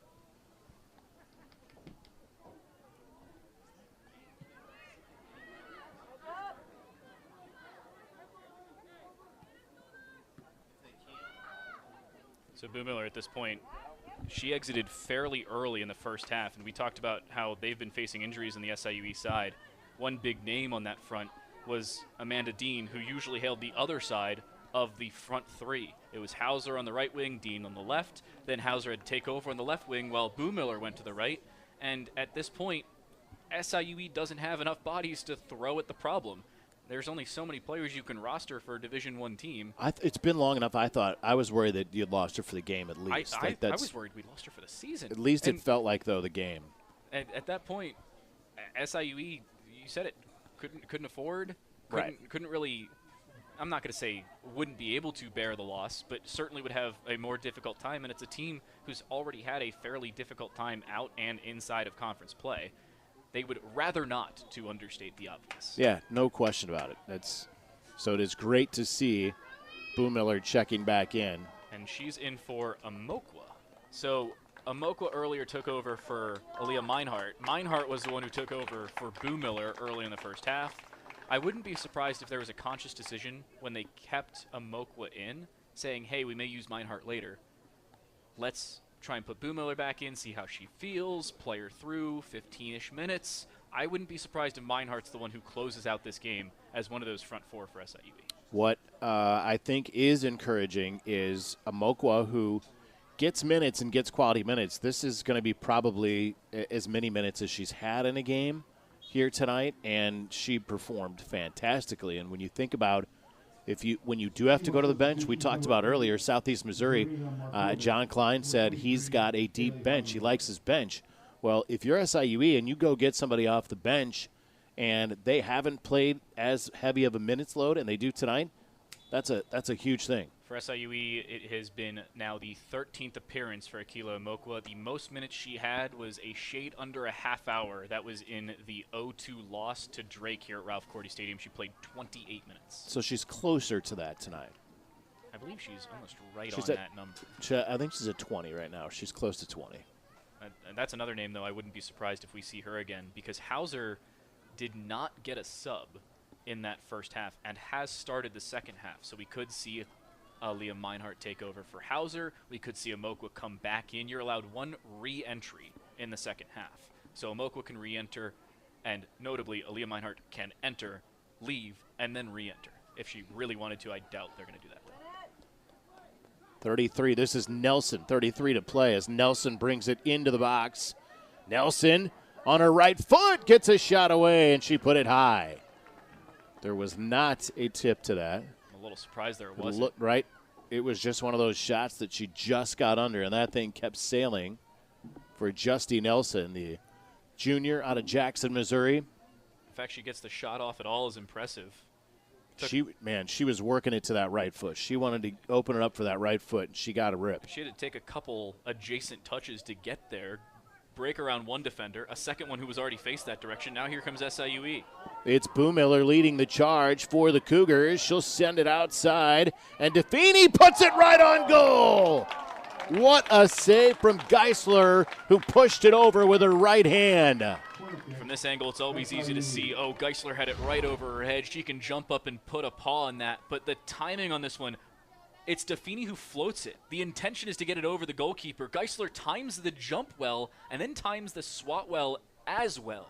She gets the touch she needed. She gets the amount of force on the touch she needed to not only put it up, but put it over the crossbar. We've seen her score like that. She scored a goal like that. I think it was the opening goal against Western Illinois here on that same goal. She put it right at the top. The goalkeeper got her fingers to it, and she scored. And that one came in stride. It did. And it was with speed from Boo Miller. Boo Miller drew in the defender, took the extra touch she needed. Sometimes you take too many touches. Boo Miller took the precise amount that was required. Naroda with the corner delivered, and that one is hit high over the bar. That is really good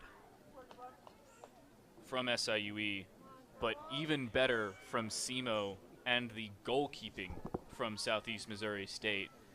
It is again Geisler who steps up, and she faced her, get this, 11th shot on goal. Yep, a lot of shots on goal for the Cougars, and nothing to show for it of yet.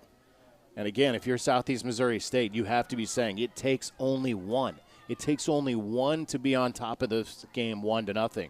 And obviously, if you're SIUE, you're thinking to yourself, one of them's got to go in. At some point, they always say if you slap your hand on a table, there's a certain percentage chance that all the molecules in your hand go through the table. What? You miss it entirely. That's a thing? You've never heard of that? I haven't, but I'm not trying it either, so I'm not going to test that theory. If you take enough swings, your hand's going to pass through the table, theoretically. It's mostly a theoretical physicist Sure, I joke. get it. I understand that, but Big Bang Theory fans will appreciate that one, maybe. here comes Hauser for the corner. With 30 minutes to play in this game, she sends it to the penalty spot. It's headed once and then cleared most of the way out. Babb will chase it down for SIUE. Trying to turn it to the outside. She's got another chance at it. She'll send it in the air. Out of the corner was an exodus of both student bodies just to not only get out of the penalty area for SIUE to get back on side, but for SEMO to get back in a good defensive position. When there are so many people inside the area like that on the defensive side, you need to shore things up, and here comes SIUE trying to throw off that rhythm once more. Hauser, left side for SIUE. Got it into the box. Almost slipped it past Kretzer. This is Hauser again. She may get it. She does. And she lifts it right to the goal line there, and it's handled fairly easily by Geisler. Naroda had another instance of the ball just kind of being deflected in her general area. and ended up going off her foot. She turned for one. I thought she was just going to immediately fire with the right foot again from just outside the area. Decided seemingly better of it, but still almost another opportunity created off of a, again, pretty good opportunity for the Cougars.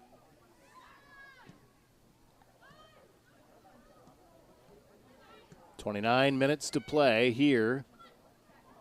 As SIUE tries to push again. Boo Miller trying to work her way around her defender. That's a Mott who is back for Southeast Missouri. And that's Hagen-Miller winning that one away. Headed once, twice, not another time. Schroom's going to let it bounce before she gives it a clearance out to midfield. Hagen-Miller right across midfield for the Redhawks. Hagen-Miller trying to touch it outside. It gets deflected back into the box where Bozeman comes out to get it. That will probably not be a shot on goal, and Bozeman has faced only one official shot on goal tonight. You can tell she's trying to get back in her rhythm. Yeah. This is the least amount of shots she's faced at this point of any game, shots total and shots on goal. SIUE, especially in recent history, has been a team who has faced much more in terms of shots early in games and has had issues completing shots later. Finally, our player to watch enters the game. Trying to see. By the way, the Alton, Illinois native is on for SEMO. There she is. And we have told you, and did tell you if you were here at the outset, how much she can impact a game. And so when you talk about a deep bench and you have somebody like Emily Baker coming off the bench, that could be a big boost for the visitors here tonight. Baker had those couple goals against UT Martin. Total this season, 773 minutes. This is her 15th appearance. Only 7 of those appearances have been starts, this one included. Not a start, that is. But even in that UT Martin game, she started, but then she came in late on a substitution and promptly scored 2 goals, one off a set piece, one off a PK, all in the same 12 minutes or so. There's still 27 minutes left in this game. SIUE's not out of the woods. They don't even have the lead with 12 minutes left. Long throw coming right to the edge of the 6th. That one will tip back to Bozeman. It was headed on there in front of the goal. This all stemmed from Bozeman's punt the last time, just going straight out of play. Just as we were saying she's got to get her touch, she booted a punt out of play. You said this about Noah Scheidweiler, the men's goalkeeper for SIUE. You got to just get a touch on the ball sometimes. I'm telling you. Get yourself in a rhythm. That's right. A goalkeeper does not want to go a long stretch of time without feeling the ball, without getting that touch on the ball. Neither goalkeeper wants that. You want to get your hands on it. You want to get a feel for it. Nearly a win for Hauser, but a game of pinball ends up all the way out to this left side. Yep, coming right out to Nelson. Nelson into the box, and it got too far in front. As she says it was tapped out, they're going to say it's a goal kick. She thought there was a touch, and she is adamant about that, but it is not going to go that way. It'll be a goal kick coming up for Sarah Bozeman. Now Nelson looks like she's yelling at Taylor Babb, and Taylor Babb's like, what did I do, man? I'm not the referee. It's not my job. Yeah, I may have touched it, which, by the way, I believe she did. Do you? Yeah. But our replay yep, guy, also saying Josh there was a touch. Carter, that's right. He's got slow motion in his favor. He does.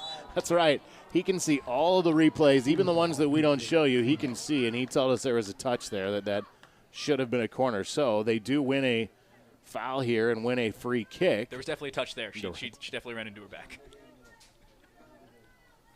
So let's see. Emma Cloud over it for the Redhawks. So is Kretzer. By the way, Kretzer from out of Father McGivney High School in Glen Carbon. Actually, that was not Kretzer either.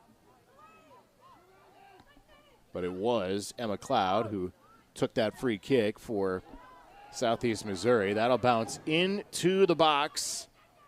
Played across the 6 and then right to Bozeman. Not much on that. Kerner turned and just laid it off across the 6-yard box, but nothing happening there, and Bozeman again will punt it away. It's another good opportunity for SEMO when they put it across the area. Very rarely will you see teams take extra touches and passes inside the penalty area. Well, Bozeman didn't like punting to this right side. She's going to switch it up and go left this time. Serena Markovic, by the way, the Memphis, Tennessee native out of Houston High School. Say that 3 times fast. Not be confused on which state you're in. That was who got Houston's the shot on. a big athletic high school in Memphis. How do you know that? Justin Benton was a Cougar basketball player who came out of Houston High School. Because I've been doing this a long time. That's how I know it, man. You told me the University of Houston's a big athletic school. Yeah, sure. Nope, I know. I know that they produce some athletes out of Houston High School, but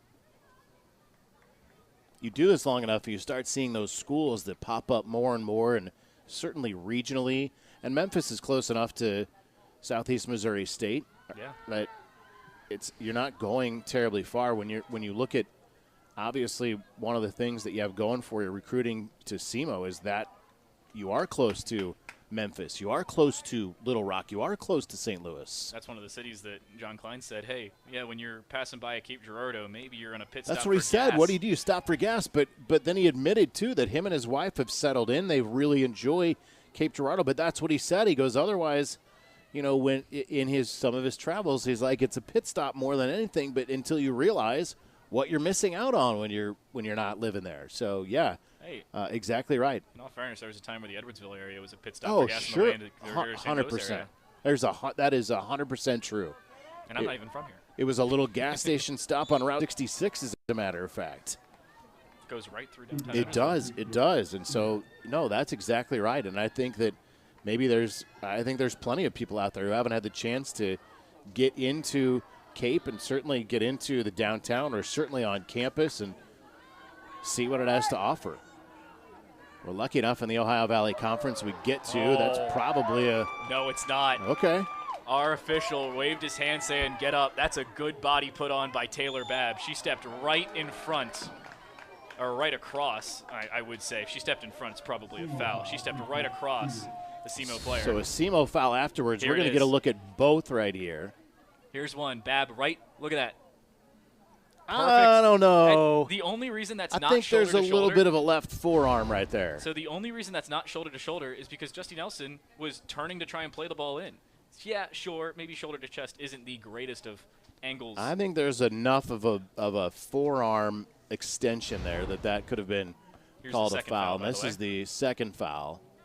That one I'm a little surprised wasn't called. So the free kick coming at midfield by SIUE.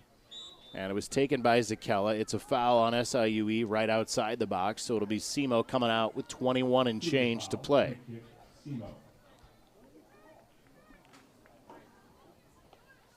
I have the benefit of seeing some of our fans here at Ralph Cordy Stadium. Given the amount of arms that have been raised and nobody's signaling for good field goals recently, it doesn't look like Marcus Johnson's made too many friends. He's our official in the middle today. I would say that in every game you're going to have a couple of calls, right? I certainly don't think there's been anything's been egregious. I think for the most part everything's been good, and listening to some of the things, just getting the explanation from yourself, I think helps folks that are watching understand maybe what the call or no call was in that situation. Cougars push. Racing in on that one was Imig, but she's got to retreat now. They always say as an official, you annoy about 47% of the people 100% of the time. The remaining 6 or so percent, they are neutral parties who are just there for the fun. Lots of room here for Naroda. She'll play it outside for Boo Miller. She's got room. Boo Miller crossing from the end line. Back post, tapped right at the edge of the goal. It's out. Now Naroda is saying that perhaps it was touched in either Geisler or somebody else. Here's the build-up here. So it's a back heel? Is that Hauser on the back line? Yeah, it is. I don't see it hit anybody. I wonder if she didn't think that it got Houston right at the end there. And Kira Kumata is going to come back in. Elena Hauser will come out. So it's Kumata who you mentioned, too. Yeah, you said we were going to see Hauser have to come off, right? Because she didn't have a sub in that entire first half. I'm a little surprised it's Kumata, though. Again, limited time for Kumata this season, exclusively in Ohio Valley Conference matches. Figured it would be Omokwa if anybody else. Maybe Aaliyah Meinhardt. Maybe they like what they see in the time that she's been in there. Also, probably getting stronger here as we get later into the season as she comes back. Another corner coming up for SIUE. This will be number 9 tonight as far as corners go. We talked about the stats going into halftime. Right now, here are the stats. SIUE leads in shots, shots on goal, saves, less saves. That's it, right. They've had 10 fouls to 3 and 9 corners to 1. 17 to 7 in shots, 10 to 3 in shots on goal. Claire Naroda, the freshman out of O'Fallon, sends it to the middle of the box, knocked away, or the middle of the 6, I should say. And now it's a foot race. Babb getting tangled up with Baker. And SIUE trying to turn it the other way again. Oh, wow. 2 players upended here on the sideline. SIUE not thrilled with really any of that play now on both sides. Taylor Babb was originally pushed with 2 hands. You saw that there. And then watch Zoe Boomiller slid into, if anything, it was just the fact she got upended by the contact between the SEMO players. Yeah, I'm not sure there was anything there foul-wise. I'd say it's a foul for originating the contact, even if it's with your own teammate, because you cut off a player who could have run down the right side. I was originally thinking, and I'll say this, I was thinking, I'm surprised there's no card there. After watching that, I appreciate the fact it's just a common foul. And again, everybody up in arms, sometimes quite literally right in front of us. Benefit of slow motion, I'd say the only real foul that was something to complain about was Taylor Babb getting a couple arms to her back. And she played through that very well to create it back to Boomiller. Boomiller will take the free kick for SIUE. Right to just about the penalty spot. And we've got enough shoving in there that it's going to be a foul on SIUE. More of a headbutt from Audrey Roberts. Trying her best Zinedine Zidane impression. That one looked like it hurt. We'll see the replay here. Watch Audrey Roberts coming in. Header straight to her face. Oh, goodness. You're right. I also have binoculars. Thankfully, it was not any more serious than that. Although there is a sub very briskly making their way to the middle of the field there for Southeast Missouri State.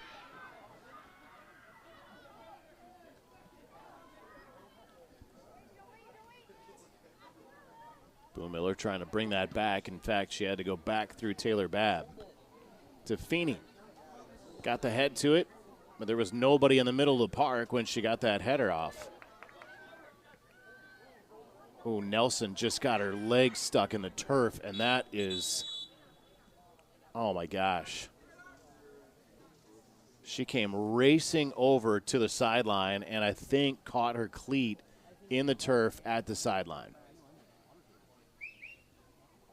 Different lay down at turf. And she is still on the ground and does not feel great.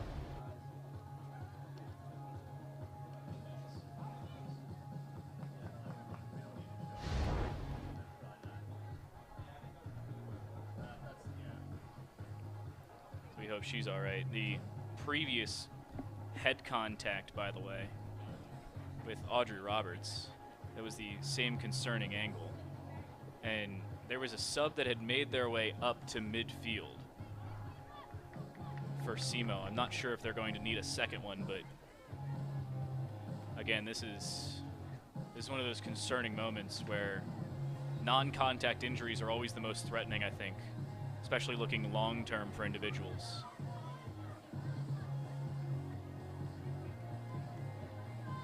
Just hope that,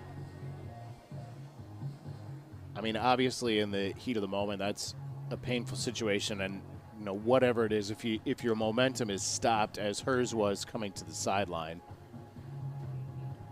So hopefully it was just more jarring and not anything serious, and there's no way to know that. I would imagine that she's probably not going to come back in this game as the athletic trainers get a look at her. The SIUE athletic trainer, Jalen Javins, and the doctor is over there near the sideline as they help Justy Nelson off the field.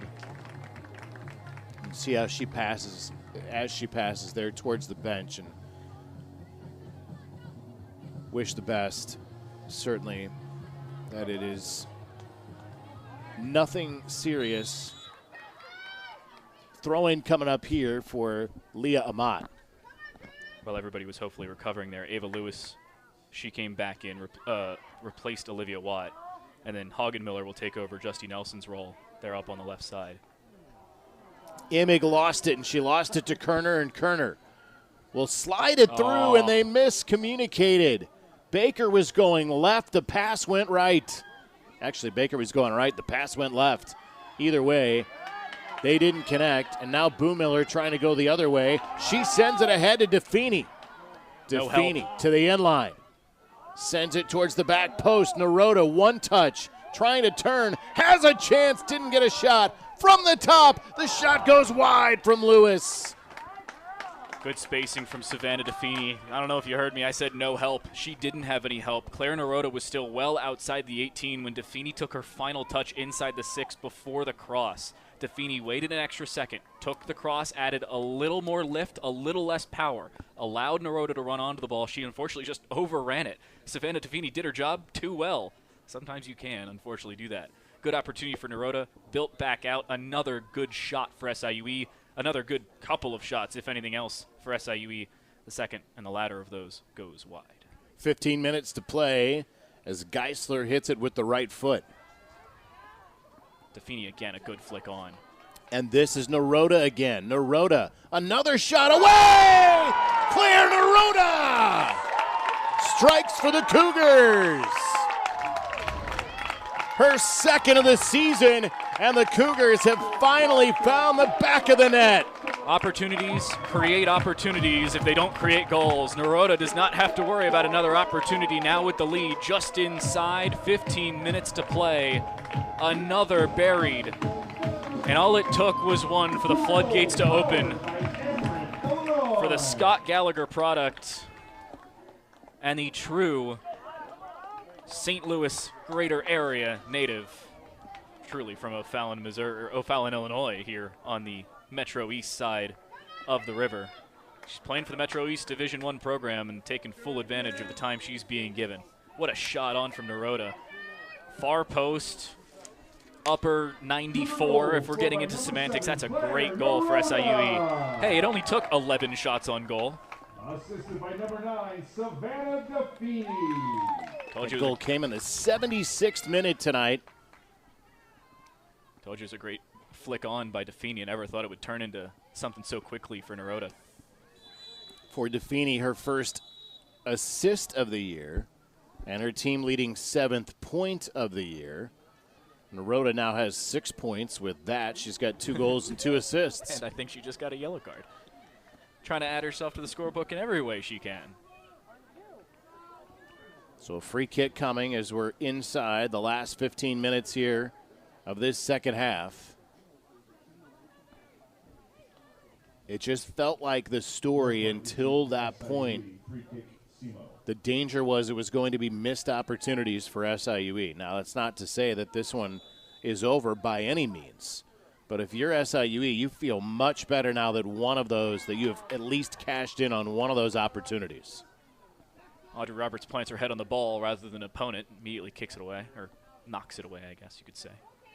Now she'll kick it away. This one not out of danger yet. It's coming right into the box. And that's Kerner. Oh, it's not Kerner. That was Kretzer. The official reasoning, by the way, given on that yellow card, it wasn't Naroda. It was Allie Fishering who was standing behind Claire Naroda. Ironically, Claire Naroda was the one complaining to the referee about Allie Fishering getting the card for dissent, of all things.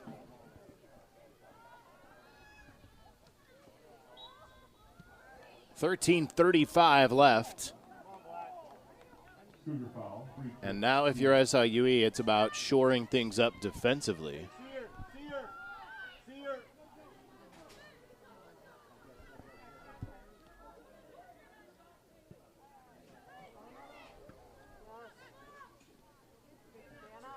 Defini with no help in front of her, just trying to do something with it. The answer was kick it out of play. I wonder if that assistant was a former goalkeeper. He just reached up and snagged that, by the way, the SEMO assistant. I don't know if that's Carter Redford or Justin McMullen. Or perhaps Cesar Sancho, because all three are on the staff. And all three are here. Man.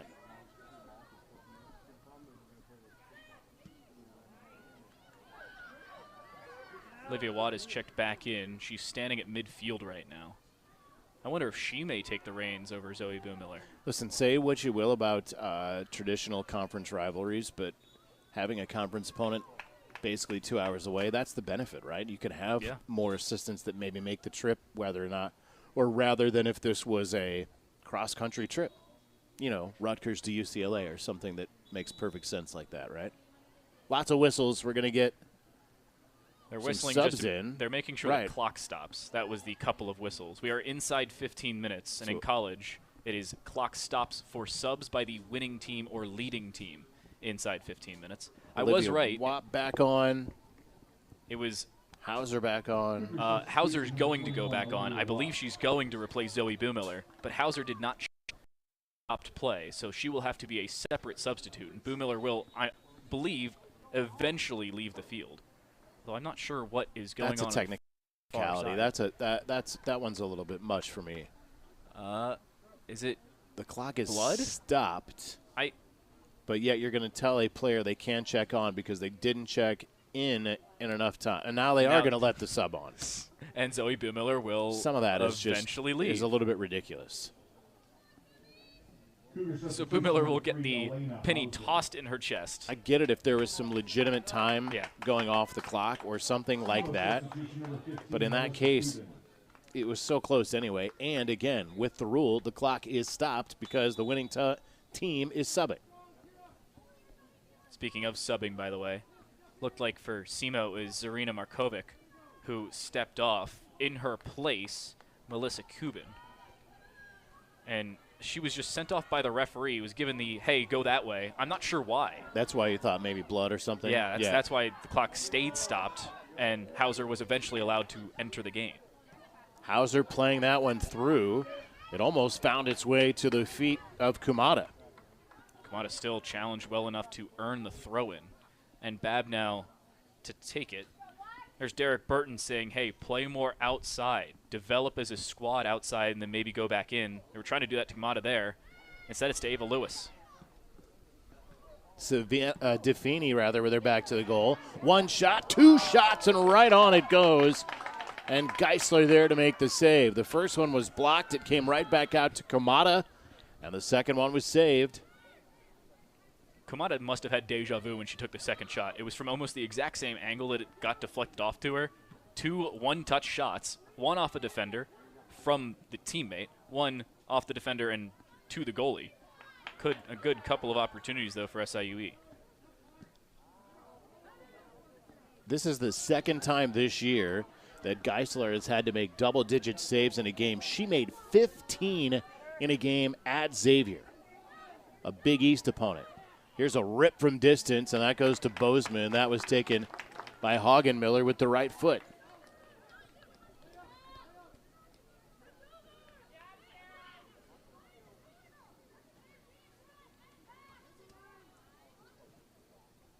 Bozeman taking her time before she gives it a drop kick. She still uses the drop kick, so it just skips off the turf. Speaking of all those saves, by the way, that is the single game high among OVC goalkeepers. 15? Yeah, it makes sense. Second is the Western Illinois-Tennessee Tech game, where Western Illinois faced 14 shots on goal. Well, tonight she's got 10, so the last thing you want is your goalkeeper. I'm sorry, she has 11 tonight. You don't want your goalkeeper racking up double-digit saves often in a match, and it's not. It's good to know she can do it. That's right. No, I without a doubt. It's just as a coach or as a program, you don't want that many shots coming your way. You would prefer to not be giving up that number of shots is all. Taking those shots would be great. Here's Hauser. And that'll get out of play. It's going to be a SEMO throw. 9:40 left.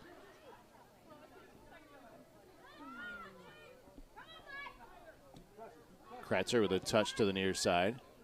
That one into the box, and it's Bozeman coming well off her line to scoop that up, and that was one of those really dicey in-between plays because if she doesn't, then she's got a player at her doorstep It's one of those do-or-die situations. And it was Kerner who was charging in, by the way. A dangerous offensive player for SEMO. Mary Claire Imig has the shortest break the world has ever seen. She exited in the 78th minute with that clock stopped, round about 12:16 to go. She re-enters in the 82nd minute with 9 minutes to go. She spent 3 minutes on the bench. H2O and a conversation and turn right back around. She walked to midfield with 10 minutes left. Even less of a break if you really think about it.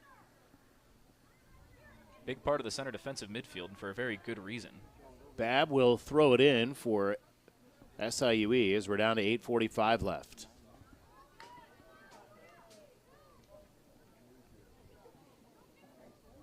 There is still time if you are Southeast Missouri to strike for an equalizer, and if you're SIUE, you'd love nothing more than an insurance goal here in the final 8.5 minutes. Header to Kamada. Now it's Hauser. Hauser trying to get to the end line. Her cross is stopped. Tries to drive straight through the defender in front of her. Is Amat. And you said SIUE would love the insurance goal. Unlike SEMO, they can't bail out for the insurance goal. If they bail out for that and leave a defensive option open for SEMO to build out and get a counterattack, it could be the tie. Sure, SIUE can dedicate and try and win that second goal, but if SEMO dedicates themselves to everything and just trying to score a goal, the worst thing they can do is lose by an extra goal. And goal difference right now is not the main thing they're concerned about. It's winning, if not at least bringing back a draw. Oh, yeah, without a doubt. Left side it goes for Baker. Baker to her right. Got that cross in for Kerner. Great step through. That looked like Zakella. It was. Defini. Trying to keep it on the sideline. Cleared away by Cloud. Offside.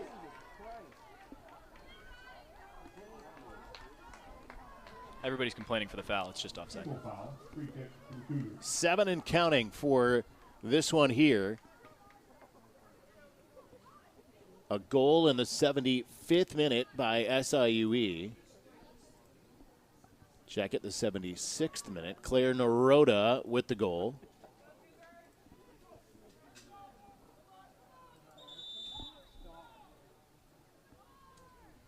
And SIUE with the obligatory time wasting inside 10 or so minutes to the point where our official has had enough of it.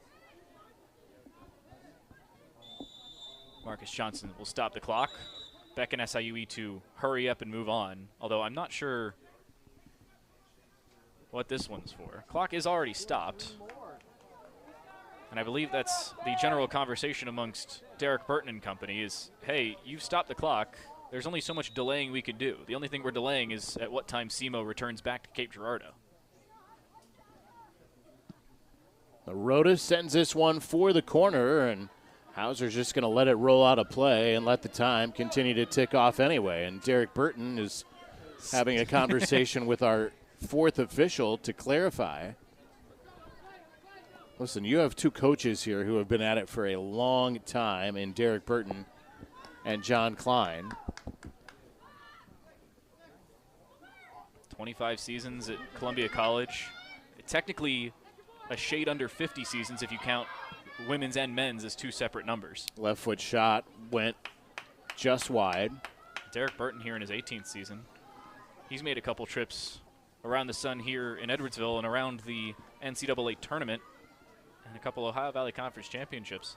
John Klein, most recently for the NAIA, was in the Final Four out over in Columbia College. And that's about the time that, ironically enough, he saw the SEMO job open. Veteran coaches for sure.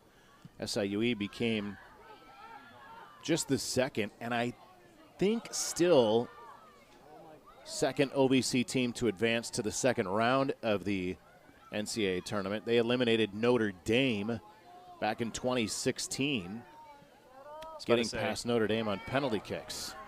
About to say it's a big non-conference win, but every win over Notre Dame is a big non-conference win. Yeah, Notre Dame was nationally seeded in that tournament, and SIUE able to advance to the second round. And again, only the second time an OVC team had done that. I don't believe that an OVC team has done it since. 4:50 to play here in this one. That one just got past Kerner. She just couldn't get the right foot on it. And it's out of play for a SEMO throw. Tension's ramping up, not only in terms of the play of SEMO now, but in terms of the speed for SIUE to break through the defensive line. Defini hobbling out of another challenge. Seems much better this time than she did last time down in the corner. 4:20 to play as this one goes almost into the 18-yard box. Babb will turn it around only to avoid giving up a corner. It's out of play. It's a throw for the Redhawks. I think it's a throw for SIUE. Oh, no, he pointed. Yeah, he did point that direction. I was looking at Marcus Johnson. He pointed in favor of SIUE. And the Redhawks are not thrilled with that.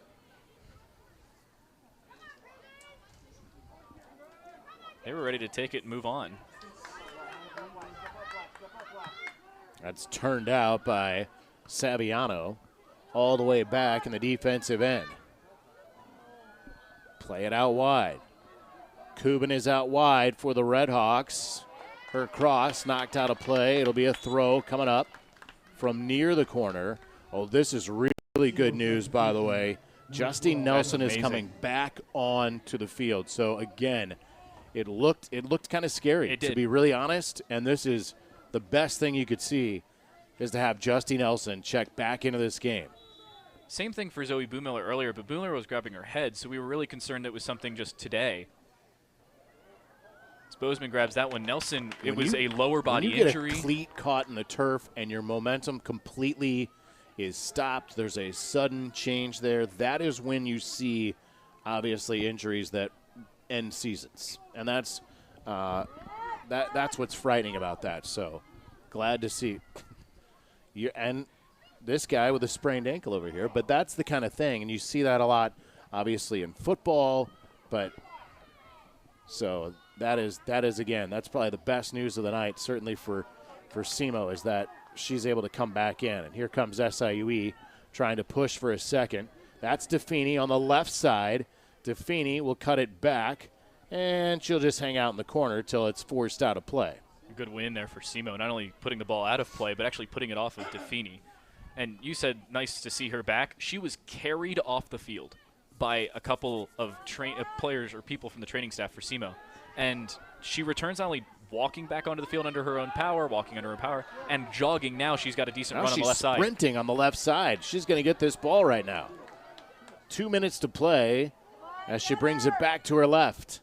And it's out of play. It's going to be a goal kick coming up with 1:50 showing here in the second half. Very similar win for Taylor Babb that we saw a little earlier. She cuts across, puts her foot in front of the ball. It stops, then goes off the attacker as they run by.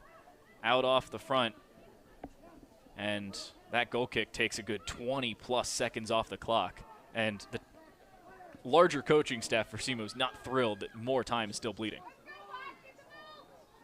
Every team, men's, women's, I don't care what level you're at. You got the opportunity to stall the end of the game, especially setting up a free kick, goal kick. You're going to take as much time as you are allowed to take. This one comes right down to the feet of Baker. Baker's going to whip it across the field with 1:03 to play. 1-0 right now in favor of SIUE as SEMO pushes for a late equalizer here tonight. And that cross is out of play. That Domian out there. Corner kick, SEMO. Or Hagen-Miller. Hagen-Miller out there. Hagen-Miller put it off the Fishering. 45 seconds to play. A corner kick coming up for the Redhawks. All 11 Cougars inside the penalty area. Almost all of them inside the 6. Here it comes with 35 seconds. The header is up in the air. Partially cleared. It comes right out to Cloud. Cloud will put it right back in. It's well wide. And 25 seconds left as that ball went out of play. And again, Sarah Bozeman's going to take her time as she sets it up. It's again the center backs for SIUE. Anna Zakella earlier Audrey Roberts, another win there, and it was Naroda who just put it far enough out to make it difficult. 7-6. That goal kick makes it over half, and that's going to be the end of play tonight as John Klein and Derek Burton meet at half. And SIUE gets out of here with a 1-0 win tonight over Southeast Missouri State. A goal coming in the 76th minute tonight by Claire Naroda. And SIUE wins it tonight 1-0 as the Cougars improve to 2-3-2 in the Ohio Valley Conference. SEMO drops to 2-4-1 in the OVC. Third win overall for SIUE as the Cougars win this one 1-0. A night where it could have been different as far as it could have been a little bit more lopsided, but in the end, 3 points is 3 points. For SIUE especially coming into this game, going 2-3-2 now will match them up with UT Martin. It's not only a big game here against a team they were close with, it's now a big game in the near future against Morehead State and the University of Tennessee at Martin, as they've got two squads within 6 points of each other. SIUE now drawn even with UT Martin. Them and Lindenwood could be the deciding factor for the higher seeds in the early stage of this Ohio Valley Conference playoff. It's a win tonight for the Cougars, and they will welcome in Morehead State coming up on Sunday. It is Senior Day on Sunday here in Edwardsville. That's the goal tonight as SIUE wins it behind the strike of Claire Naroda, and they win it 1-0. For our entire ESPN Plus crew, for my partner, Daniel Roedier, I'm Joe Pod saying so long from Cordy Stadium in Edwardsville, where the final score once again is SIUE 1, SEMO 0. All games airing on the ESPN networks are streaming live and archived on the ESPN app. This has been a presentation of ESPN. So long for just a while.